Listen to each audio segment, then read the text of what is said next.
Campaigning in 1980, we said we would reduce inflation, and we have. We said we would lower interest rates, and we have. We said we would reduce crime, and we have. We said we would lower taxes, rebuild our defenses, and get America working again. Today, taxes are down, our defenses are strong, and more than 6 million new jobs have been created.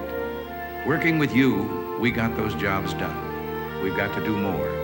We must build a lasting peace while protecting our freedoms.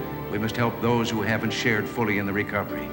We must create new jobs, improve education, and further protect you from crime. We must provide more security for our elderly and opportunity for our young. We pledge cities of promise, a countryside of renewed vigor, and a nation strong with opportunity and pride. I don't think America ever stops wanting to be better, because Americans are only satisfied with doing our best. President Reagan, leadership that's working.